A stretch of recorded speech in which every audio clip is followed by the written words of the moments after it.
আসসালামু আলাইকুম সবাইকে। এই ভিডিওতে আমরা শিখব এসকিউএল এর অ্যাগ্রিগেট ফাংশনস এবং গ্রুপ বাই ক্লজ কেন দরকার আর কিভাবে এই দুইটা মিলে ডেটাকে সামারি করে মিনিংফুল রেজাল্ট বের করা যায়। তো প্রথমেই আমি অ্যাগ্রিগেট ফাংশনস দিয়ে শুরু করছি। অ্যাগ্রিগেট ফাংশনস হলো এসকিউএল এর এমন কিছু বিল্ট ইন ফাংশনস যেগুলো ইউজ করে আমরা কোনো একটা টেবিলের অনেকগুলো রোয়ের ডেটাকে নিয়ে একটা সিঙ্গেল ভ্যালু আউটপুট হিসেবে দেখাতে পারি। বিষয়টা কেমন? আমরা যদি এই টেবিলের সেলস টেবিলের দিকে লক্ষ্য করি এবং আমরা এই টেবিলে কতগুলো সেলস রেকর্ড আছে সেটা যদি বের করতে চাই, তখন অ্যাকচুয়ালি আমাদের অ্যাগ্রিগেট ফাংশনসের হেল্প নেওয়া লাগবে। অর্থাৎ আমাদেরকে কাউন্ট করতে হবে। এই যে কাউন্ট যে আমরা অ্যাগ্রিগেট ফাংশনসটা দেখতে পাচ্ছি, এটা ইউজ করে আমরা কাউন্ট করব যে এই টেবিলে কতগুলো রো আছে অর্থাৎ সেল রেকর্ড আছে। তো এই অ্যাগ্রিগেট ফাংশনস গুলা মূলত আমরা সিলেক্ট কোয়েরিজ যে আমরা আগের প্রিভিয়াস ভিডিওতে দেখেছি সেগুলোর সাথে ইউজ করা হয়। তো এখন আমি মাইস্কুয়েল ওয়ার্কবেঞ্চে চলে যাচ্ছি এবং এই টেবিলটা ক্রিয়েট করে নিব। তারপরে আমরা একটা একটা করে অ্যাগ্রিগেট ফাংশনস এর ইউজ দেখব। তো ফার্স্ট অফ অল আমি টেবিলটা ক্রিয়েট করে নিচ্ছি, এরপরে ডেটা ইনসার্ট। এখন আমরা কাউন্ট করব যে কতগুলো সেল রেকর্ড আছে, রাইট? তো তার জন্য প্রথমে আমাদের সিলেক্ট কমান্ডটা লিখতে হবে, এরপরে সিলেক্টের পরেই আমাদেরকে অ্যাগ্রিগেট ফাংশনস দিতে হবে।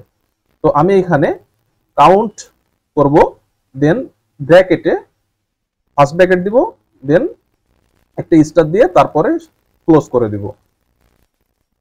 দেন ফ্রম সেলস, অর্থাৎ আমরা দেখবো যে কতগুলো সেল রেকর্ড আছে। তো এখানে দেখাচ্ছে টোটাল 7টা সেলস রেকর্ড আছে এবং এখানেও দেখছি যে টোটাল 7টা। অর্থাৎ আমরা select count all from sales use করে কতগুলো সেল রেকর্ড আছে সেটা বের করে ফেলতে পারি। ওকে, এরপরে আমাদের আছে সাম অ্যাগ্রিগেট ফাংশনস। অর্থাৎ এই টেবিল থেকে যদি আমরা বের করতে চাই যে কতগুলো প্রোডাক্ট বিক্রি হয়েছে অর্থাৎ কোয়ান্টিটি, তাহলে আমরা এখন কি করব? অবশ্যই আমাদেরকে এই কোয়ান্টিটি গুলো সব যোগ করে ফেলতে হবে। তাহলে আমরা বলতে পারবো যে এতগুলো প্রোডাক্ট বিক্রি হয়েছে, রাইট? তো এই কাজটা করার জন্য আমাদের এই সাম অ্যাগ্রিগেট ফাংশন ইউজ করা হয়। তো আমরা দেখি কিভাবে এটা ইউজ করে। আমাদের প্রথমে সিলেক্ট কমান্ড দিতে হবে, দেন অ্যাগ্রিগেট ফাংশন সাম লিখতে হবে। তারপরে আমরা যেই কলামের ভ্যালুগুলা যোগ করব সেই কলামের নাম দিতে হবে, অর্থাৎ অ্যাট্রিবিউটের নাম দিতে হবে। তো আমরা কোয়ান্টিটি কলামের ভ্যালুগুলা যোগ করব। তো সামের ফার্স্ট ব্র্যাকেটের ভিতরে আমরা কোয়ান্টিটি লিখব, দেন আমরা একটা এলআইএস নেম দিতে পারি যে total product, then from sales table থেকে। ওকে, তো এখানে আমরা দেখতে পাচ্ছি টোটাল প্রোডাক্ট 44টা আমাদের বিক্রি হয়েছে। অর্থাৎ এখানে যে কোয়ান্টিটি কলামে যে ভ্যালুগুলো ছিল সবগুলো যোগ করে আমাদের এখানে আউটপুট দিয়েছে 74।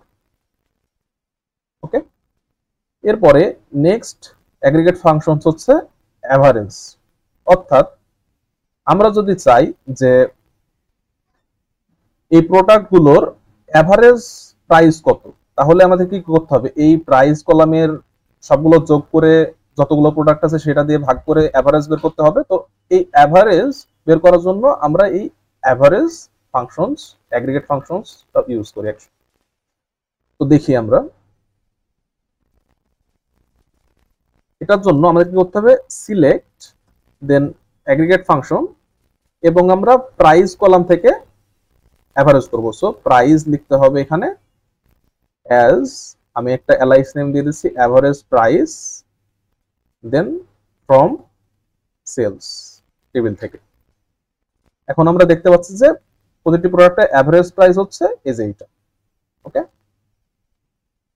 এভাবে আমরা অ্যাভারেজ অ্যাগ্রিগেট ফাংশন দিয়ে অ্যাভারেজ প্রাইস বের করে ফেলতে পারি। এখন আমাদের আরো দুইটা অ্যাগ্রিগেট ফাংশনস আছে, একটা হচ্ছে মিনিমাম এবং ম্যাক্সিমাম। অর্থাৎ এই টেবিল থেকে আমরা যদি চাই যে কোন প্রোডাক্টের প্রাইস সব থেকে কম,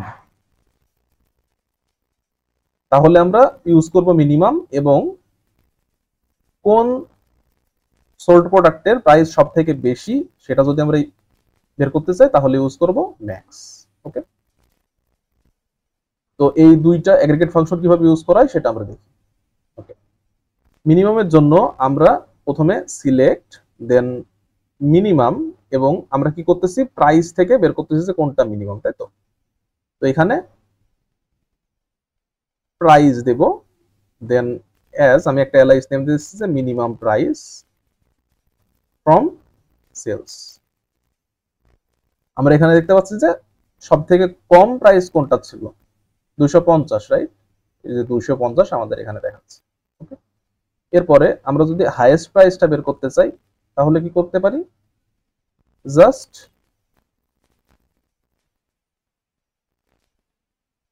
এই মিনিমামের যে জন্য যে কোয়েরি লিখছি ওইটাই জাস্ট মিনিমামের জায়গায় আমরা ম্যাক্স দিয়ে দিব। ওকে, এখন এই কোয়েরিটাকে রান করলে ম্যাক্সিমাম যে প্রাইস, সরি এখানে ম্যাক্স করে দিই, ম্যাক্স প্রাইস এলআইস নেম। সো আমরা এখন দেখতে পাচ্ছি যে ম্যাক্সিমাম প্রাইসটা আমাদের আউটপুট হিসেবে দেখাচ্ছে। এখন আমরা আলোচনা করব গ্রুপ বাই নিয়ে। আমাদের অ্যাগ্রিগেট ফাংশনসের কাজ শেষ। ওকে, এখন গ্রুপ বাইটা কেন ইউজ করা হয়, সাপোজ এখানে যে প্রোডাক্টগুলো আছে প্রতিটা প্রোডাক্টের জন্য আমরা একটা গ্রুপ করতে যাচ্ছি। সাপোজ এখানে আমরা দেখতে পাচ্ছি যে ল্যাপটপ কিন্তু সেল রেকর্ডে 2বার আছে, রাইট। তো আমরা জানতে চাচ্ছি যে এই ল্যাপটপ প্রোডাক্টের টোটাল কোয়ান্টিটি কত, ওকে, মোট কতটা ল্যাপটপ বিক্রি হয়েছে। তো তার জন্য আমরা যদি এখন এই পুরা টেবিলের কোয়ান্টিটি টেবিলের উপরে যদি সাম করি তাহলে কি হবে, এই টেবিলে অর্থাৎ সেল টেবিলে কতগুলা প্রোডাক্ট বিক্রি হয়েছে সবগুলো আমাদের বের হয়ে আসবে। কিন্তু আমরা চাচ্ছি কি যে শুধু ল্যাপটপ বা শুধু মাউস কতটা বিক্রি হয়েছে সেটা আমরা বের করতে যাচ্ছি। তখন আমাদেরকে গ্রুপ বাই ইউজ করতে হয়। গ্রুপ বাই কি করে, এই যে ল্যাপটপ, এই ল্যাপটপকে এই দুইটা ল্যাপটপের রোকে সে একটা গ্রুপ বানাই ফেলবে, আবার এই যে মাউসের দুইটা রো আছে এটাকে একটা গ্রুপ বানাই ফেলবে। তারপরে এই যে আমরা যে সাম অ্যাগ্রিগেট ফাংশন ইউজ করছি সেই সাম অ্যাগ্রিগেট ফাংশন ইউজ করে আমরা ওই স্পেসিফিক গ্রুপে প্রোডাক্টগুলোকে যোগ করে ফেলতে পারবো। কিভাবে হয়েছে, এই যে এখানে আমরা দেখি যে ল্যাপটপকে সে একটা গ্রুপ বানাই ফেলছে এবং ল্যাপটপের কোয়ান্টিটি দেখো এটাতে 5 এবং এটাতে 6, সে সাম অ্যাগ্রিগেট ফাংশন ইউজ করে যোগ করে এখানে 11 আউটপুট শো করতেছে। সো এটা আমরা একটু প্র্যাকটিক্যালি দেখি তাহলে ভালোভাবে বুঝতে পারবো। ওকে, তো ফার্স্ট অফ অল আমাদের লিখতে হবে সিলেক্ট, এবং আমরা প্রোডাক্ট নেম কে সিলেক্ট করব। এরপরে আমরা অ্যাগ্রিগেট ফাংশন দিব যে আমরা কোয়ান্টিটি সাম করব, সাম quantity as total product from sales। এরপরে আমরা কি করব, গ্রুপ বাই করে দিব, অর্থাৎ প্রতিটা প্রোডাক্টকে আমরা একটা গ্রুপ করে দিব। ওকে, গ্রুপ বাই প্রোডাক্ট নেম, অর্থাৎ প্রোডাক্ট নেম দিয়ে আমরা গ্রুপ বাই করে দিচ্ছি, যেটা আউটপুট আসলেই আমরা দেখতে পারবো।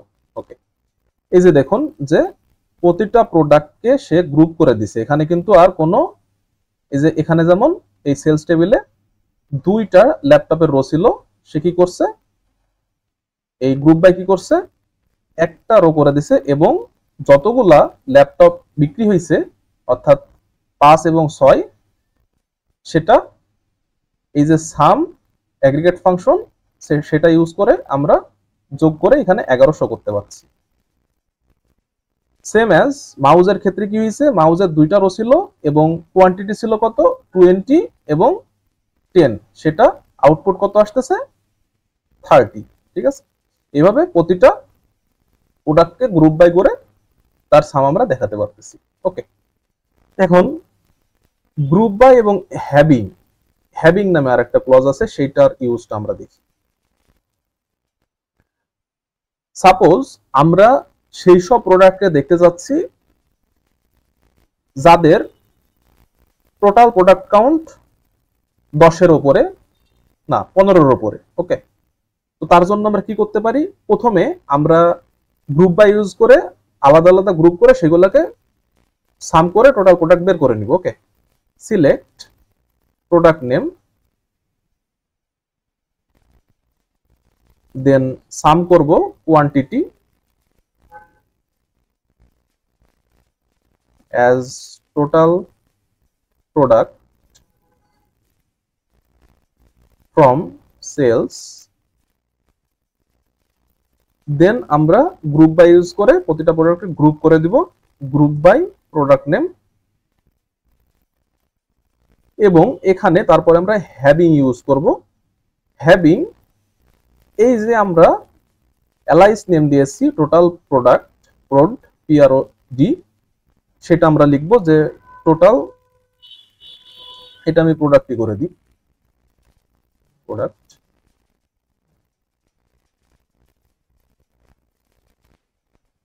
Total product is greater than 15, অর্থাৎ যেই সব প্রোডাক্টের টোটাল প্রোডাক্ট কাউন্ট 15 থেকে বেশি সেই নামগুলো শো করব এবং তার টোটাল প্রোডাক্ট অর্থাৎ টোটাল কোয়ান্টিটি আমরা শো করব। এটা যদি এখন আমরা রান করি, আমরা দেখতে পাচ্ছি শুধুমাত্র মাউজের 15-এর উপরে টোটাল প্রোডাক্ট কাউন্ট ছিল। ওকে, এখানে থেকে আমরা যদি আরেকবার দেখি যে এখানে শুধুমাত্র 15-এর উপরে শুধু মাউজে ছিল, দ্যাটস ওয়াই হ্যাভিং ইউজ করে আমরা শুধুমাত্র 15-এর উপরে টোটাল প্রোডাক্ট কাউন্ট যাদের যেই প্রোডাক্টে সেটা আমরা এখানে শো করাতে পারছি। ওকে, তো এভাবেই আমরা অ্যাগ্রিগেট ফাংশন ইউজ করে কোনো একটা টেবিল থেকে টোটাল রো বের করতে পারি, সাম বের করতে পারি, অ্যাভারেজ বের করতে পারি, মিনিমাম বের করতে পারি, ম্যাক্সিমাম বের করতে পারি, অর্থাৎ ক্যালকুলেশনের কাজগুলো করতে পারি। আবার গ্রুপ বাই ইউজ করে আমরা কোন একটা টেবিলের ক্যাটাগরিগুলোকে আলাদা আলাদা গ্রুপ করে সেগুলার সাম করতে পারি, অথবা অ্যাভারেজ বের করতে পারি, অথবা কাউন্ট বের করতে পারি, অর্থাৎ অ্যাগ্রিগেট ফাংশনস ইউজ করতে পারি। এবং হ্যাভিং ইউজ করে আমরা কোনো একটা স্পেসিফিক লিমিটের উপরে ডেটা শো করাতে পারি। তো দেখা হচ্ছে নেক্সট ভিডিওতে। ধন্যবাদ সবাইকে।